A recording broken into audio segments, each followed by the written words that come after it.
aleluia, aleluia.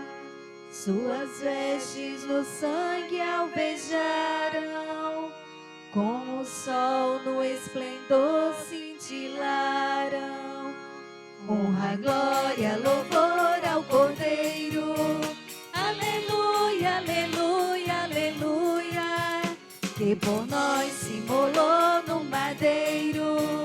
Aleluia, aleluia, aleluia. Ao redor do Cordeiro prostrado, entre os mártires são coroados. Honra, glória, louvor ao Cordeiro. Aleluia, aleluia, aleluia, que por nós se imolou no madeiro. Aleluia, aleluia, aleluia. O Senhor esteja convosco. Ele está no meio de nós. Proclamação do Evangelho de Jesus Cristo, segundo João. Glória a vós, Senhor. Naquele tempo, disse Jesus: é chegada a hora em que será glorificado o Filho do Homem.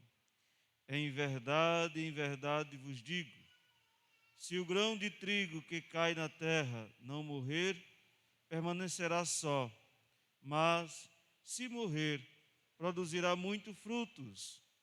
Quem ama a sua vida e perde, e quem odeia a sua vida neste mundo, guardá-la-á para a vida eterna. Se alguém quer servir-me, siga-me, e onde eu estou, aí também estará o meu servo. Se alguém me serve, meu Pai o honrará. Minha alma está agora conturbada. Que direi? Pai, salva-me dessa hora? Mas foi precisamente para esta hora que eu vim. Pai, glorifica o teu nome.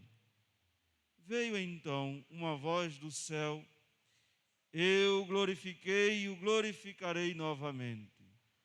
Palavra da salvação. Glória a vós, Senhor.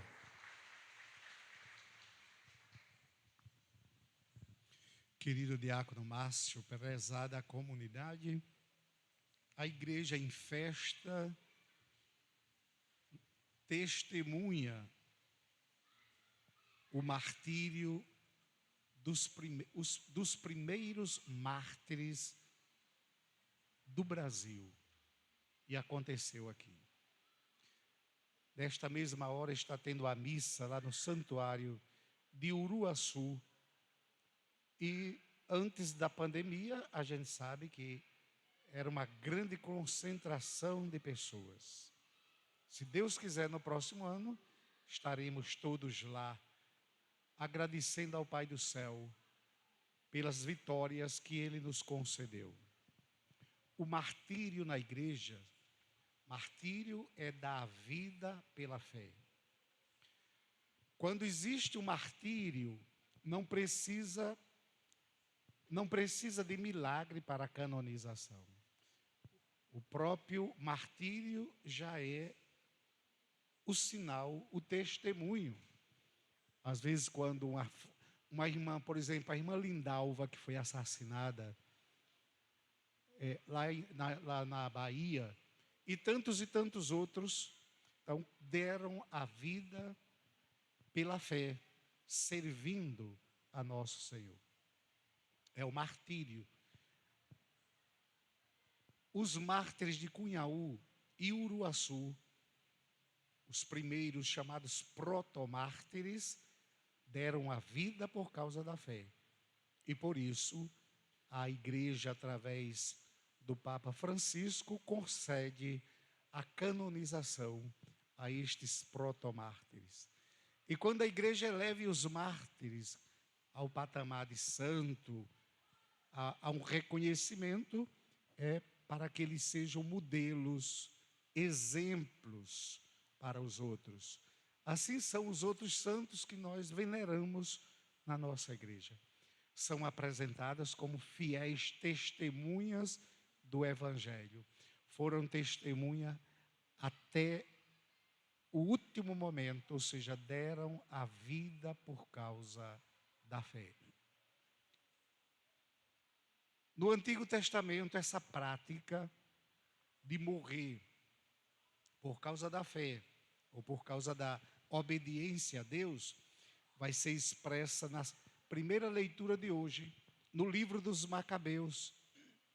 Essa leitura dramática, este relato dramático, que aconteceu no 2º século antes de Cristo. O rei que queria proibir a prática da religião judaica, queria proibir o judaísmo, queria proibir que o povo adorasse a Yahvé, o Deus verdadeiro, e começou então a impor práticas contrárias à lei. Aí tem esse exemplo, esse modelo na leitura de hoje, uma mãe que é martirizada com seus 7 filhos.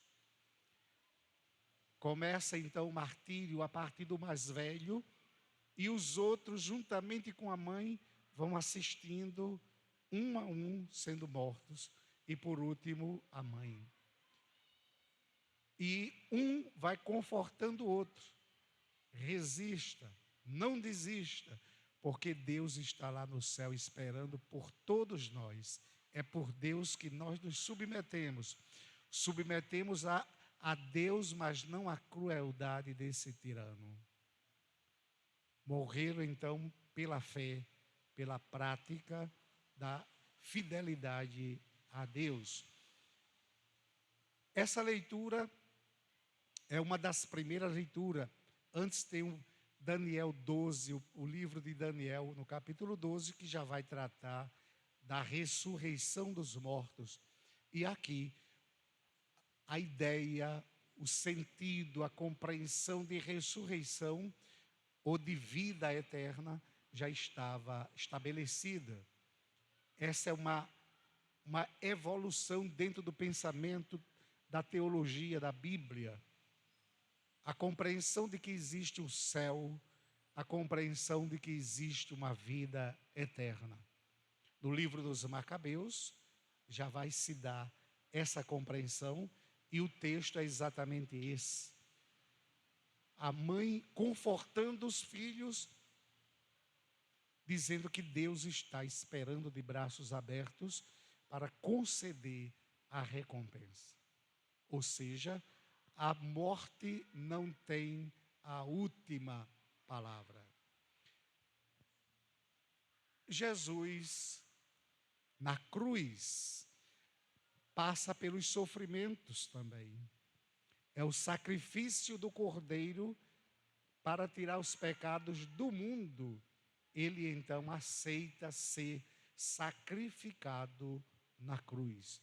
E pelo sangue do Cordeiro derramado na cruz, toda a humanidade é redimida. Aqui nós não estamos falando somente do povo judeu, do povo de Israel. Jesus não morre na cruz por uma nação. Jesus morre na cruz pela humanidade. É a humanidade inteira que é valorizada, que vai ser então atingida pelos efeitos da salvação de nosso Senhor. Então, a nossa fé já começa com um ato de martírio. A nossa fé já começa com um ato de sacrifício. E ele diz: quem quiser me seguir, renuncie a si mesmo, tome a sua cruz e siga-me. Pois quem ganhar a sua vida aqui na terra, vai perder.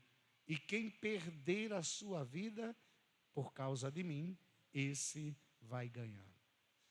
Agora imagine, refletindo isso, num mundo que desaprendeu a conviver com o sofrimento. É como se fosse proibido sofrer. É como se fosse proibido. A gente vive num mundo tão prático que quando chega uma doença, um sofrimento, a gente diz: sim, mas por quê? O que eu fiz para estar pagando? O que eu fiz para estar pagando? Quanta gente que se revolta contra Deus por causa das situações que aparecem no seio da família, na vida. quero aqui lembrar que todo sofrimento ele é redentor. Todo sofrimento vivido com resignação e vivido com fé, ele é redentor. São Paulo já nos orienta a isso. São Paulo sofreu muito também e por fim ele foi decapitado. Ele dizia: eu quero completar na minha carne o que faltou na carne de Jesus. Com o meu sofrimento, eu quero completar na minha carne o sofrimento que faltou na paixão de nosso Senhor.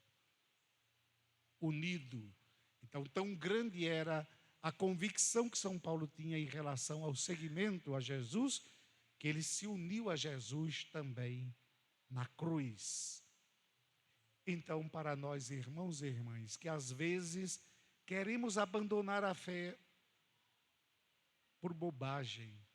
Tem gente que desiste de crer por um desentendimento na pastoral, por um desentendimento com o padre, por um desentendimento na comunidade, a pessoa quer desistir de crer. Agora imagine se a gente tivesse que ser amarrado e ser açoitado, levar então 50 chicotadas. Imagine se a gente tivesse que ir para a cruz.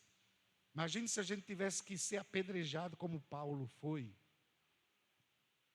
Eu não sei se eu já começo de mim, se eu iria me submeter. Ou seja, às vezes a nossa fé testada, mesmo dosadamente, às vezes a gente não aceita. A gente então se revolta, a gente quer abandonar a cruz. A fé firme, ela é testada. São Paulo mesmo disse: nada me fará desistir de crer. Eu sei as razões da minha fé. Eu sei por que eu acredito. E ele dizia o seguinte: não tem vantagem humana nenhuma seguir Jesus. Humanamente, tem vantagem nenhuma. Ele disse: humanamente eu levei foi muitas chicotadas, eu fui preso muitas vezes, eu fui expulso das cidades, mas nada me fará desistir de crer, nada me separará do amor de Cristo. Nem a fome, nem a nudez, nem as chicotadas, nem a morte me separará do amor de Cristo, porque já não sou eu que vivo, mas é o Cristo que vive em mim. Aí Jesus vai completar no Evangelho, ele vai dizer: o grão de trigo que cai na terra, se ele não morrer, ele vai ser somente um grão de trigo. Mas se ele morrer, ele vai botar frutos. Logo, semente boa é a que morre. E a nossa igreja, ela nasceu regada com o sangue dos mártires. Muita gente deu a vida por causa da fé. E no Brasil, no início da colonização do Brasil, esses nossos mártires resistiram e deram a vida pela fé. Conclusão, a você, meu irmão, que está aqui presente, a você que está em casa, nos assistindo agora, participando conosco neste momento, não desista de crer. Quando sentir a cruz pesada nas suas costas, se lembre, essa é a sua. A de Jesus ele já carregou. Esta é a sua. E não se esqueça que ele não abandona ninguém.